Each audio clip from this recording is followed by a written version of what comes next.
কথা বলতে যাচ্ছি এমন একজনকে নিয়ে যার অর্জনগুলো শুধু ফুটবল নয় বরং পুরো ক্রীড়া জগতেই আক্ষরিক অর্থে এক অবিস্মরণীয় ইতিহাস তৈরি করেছে। কোনো ধরনের সাধারণ ভূমিকা ছাড়াই চলুন সরাসরি প্রবেশ করি ইতিহাসের সবচেয়ে বেশি খেতাব জেতা এই খেলোয়াড়ের অবিশ্বাস্য যাত্রায়। ৮। হ্যাঁ, সংখ্যাটা একবার কল্পনা করে দেখুন। ফুটবল কেরিয়ারে রেকর্ড ৮টি ব্যালন ডিওর, মানে যে কোনো খেলার মাপকাঠিতেই গ্রেটনেসের এমন চূড়া খুব কমই দেখা যায়। বিশ্বের সেরা খেলোয়াড় হিসেবে ৮বার স্বীকৃতি পাওয়াটা প্রমাণ করে তিনি কতটা অনন্য, আর ফুটবল মাঠে তার আধিপত্য ঠিক কতটা নিরঙ্কুশ।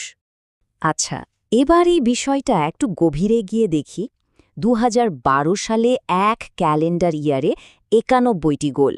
এটি এমন এক অসম্ভব মাইলফলক যা আগে কখনো দেখাই যায়নি।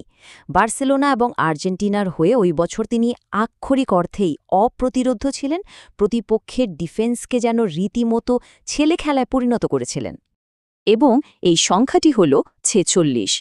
ক্যারিয়ারে মোট ৪৬টি দলীয় ট্রফি জিতে তিনি ফুটবল মাঠের ইতিহাসে সবচেয়ে বেশি খেতাব জেতা খেলোয়াড় হিসেবে নিজেকে প্রতিষ্ঠিত করেছেন। এর মধ্যে বিশ্বকাপ থেকে শুরু করে চ্যাম্পিয়ন্স লিগ, কোপা আমেরিকা থেকে শুরু করে লিগ শিরোপা সবই কিন্তু আছে।